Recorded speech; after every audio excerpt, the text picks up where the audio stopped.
අයිබෝන් අපි මේ වීඩියෝ එකේ කතා කරන්න යන්නේ JavaScript වල try catch statement එක ගැන. මේ try catch statement එක පාවිච්චි කරලා අපිට පුළුවන් අපි ලියපු JavaScript code එකක මොකක් හරි error එකක් තියෙනවා නම් ඒ error එක අපේ code එකේ අනිත් areas වලට බලපාන්නේ නැති විදිහට ක්‍රමානුකූලව handle කරන්න. මම ඊළඟට කරන්න බලාපොරොත්තු වෙන JavaScript videos වල මේක බහුලව පාවිච්චි වෙන නිසා මේ ගැන දැනුම අපිට වැදගත් වෙනවා කියලා කියන්න ඕනේ. මේක වඩාත් පැහැදිලි වෙන්න අපි example එකක් කරලා බලමු. මම VS Code වලට ගිහිල්ලා අපි basic HTML file එකක් create කරගමු. ඒකට මම link කරගන්නවා මේ create කරගෙන තියෙන script.js කියන JavaScript file එක. අපි ඒකට මේ විදිහට link කරගමු. ඊළඟට මතක ඇතුව diff attribute එක අපි මේකට දෙන්න ඕනේ. අපි ඊළඟට browser එකට ගිහිල්ලා ඒකේ console එක open කරගමු. Control Shift J press කරලා ඊළඟට අපි යමු අපේ script file එකට. මුලින්ම මම දාගන්නම් උඩින්ම මේකේ console log එකක් අපි කියමු script started කියලා.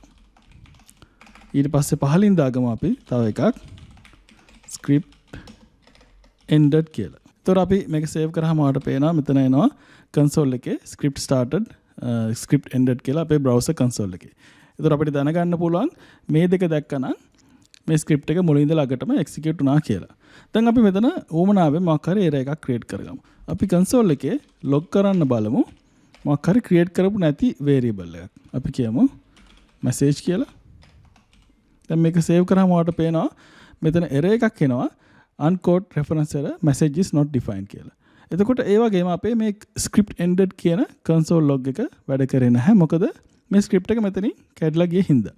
ඉතින් දැන් අපි බලමු try catch statement එක පාවිච්චි කරලා මේ error එක ආපුවාම script එකේ ඉතුරු ටිකට ඒක බලපාන්න නැති වෙන handle කරන්නේ කොහොමද කියලා. ඒතර කරන්න තියෙන්නේ මේ error එක එන line එක අපි try catch statement එක ඇතුලේ දානවා. මම මේක කට් කරගත්තා. ඊට පස්සේ try curly braces ඇතුලේ අපි දානවා අපේ execute කරන්න ඕන error එක එන code එක. ඊට පස්සේ අපි දානවා catch කියලා.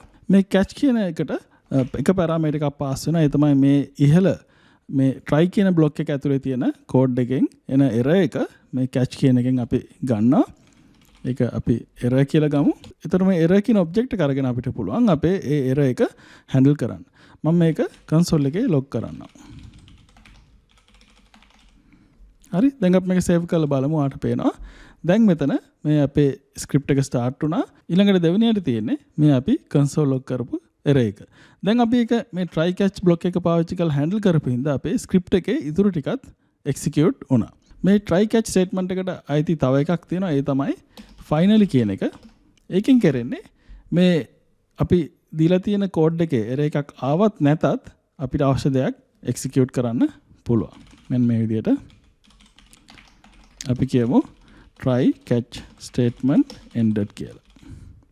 හරි දැන් මේක save කරාම ඔයාලට පේනවා දැන් මේකේ error එකක් ආවත් නැතත් මෙන්න මේ finally කියන block එකේ code එකත් execute වෙලා තියෙනවා.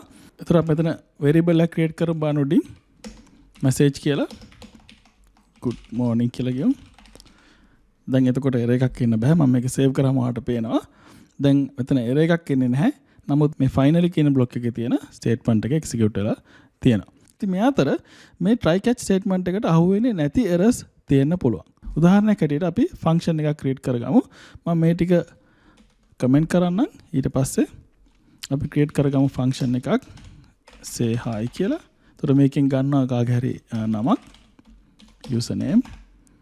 ඊට පස්සේ අපි console එකේ log කරමු hi කියලා ඒ දෙන username එක. හරි දැන් අපි මේ function එක call කරොත් පල්ලෙහා ඉඳලා නමක් දෙන්නේ නැතුව අපි මේක save කරාම ඔයාලට පේනවා මෙතන මේ code එක execute වුණා කිසිම error එකක් detect කරේ නැහැ. නමුත් ඇත්තටම මෙතන අපි username එකක් යවලා නැහැ. ඉතින් ඒක undefined කියලා එනවා. ඉතින් ඒක අපි detect කරන්න පුළුවන් මෙන්න මේ විදිහට අපි if condition එකක් දාමු. if type of username equals undefined. එහෙමනම් අපි මොකද කරන්නේ? අපිට මේක error එකක් throw කරන්න ඕනේ. හරි? ඉතින් ඒකට අපිට පාවිච්චි කරන්න පුළුවන් throw statement එක.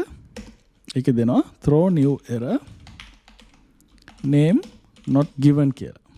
හරි? දැන් මොකද වෙන්නේ? අපිට පුළුවන් ඊට පස්සේ මෙතන දෙමු else එකක්. ඒ කියන්නේ name එක තිබ්බොත් අපි name එක console එකේ log කරනවා. දැන් මේක save කරමු. මෙතන එනවා name not given කියන error එක. මොකද අපි මේ error එක throw කරපු හින්දා. ඒතර අපිට පුළුවන් මේකත් try catch statement එක ඇතුලේ handle කරන්න. මෙන්න මේ විදිහට ඔයාලට අවශ්‍ය නම් මෙන්න මේ විදිහට අපිට දෙන්න පුළුවන් try say hi කියලා එක try block එක ඇතුලේ දෙනවා. ඊට පස්සේ අපි catch කරනවා ඒකෙන් එන error එක මෙන්න මේ විදිහට. දැන් ඔයාලට පේන මෙතනත් අපේ අන්තිම line එක execute වුනේ නැහැ. මෙතන ආපු error එක හින්දා. මොකද අපි error එකක් throw කරලා code එක එතනින් break වුණා. හරි. දැන් මේ catch එකට අරගෙන අපි දෙනවා මෙතන display කරමු console එකේ error එක. මම save කරනවා. දැන් ඔයාලට පේනවා මෙතන error name not given කියලා මෙතන අපි throw කරපු error එක තියෙනවා. අපි ඒක custom error එකක්. ඊට පස්සේ අපි ඊටු ටික code එකේ execute වෙලා තියෙනවා කියලා මෙතනින් පේනවා. හරි. ඉතින් ওই විදිහට තමයි අපිට try catch statement එක පාවිච්චි කරලා error එකක් handle කරන්නේ. ඒකම මේ throw new error කියන එක පාවිච්චි කරලා අපිට පුළුවන් custom error එකක් throw කරන්න. මෙන්න මේ try catch block එකට ඒක handle කරන්න පුළුවන් වෙන විදිහට. හරි. එහෙනම් අපි තවත් තීරණයක හම්බෙමු. ඔයගලන්ට සුබ දවසක්.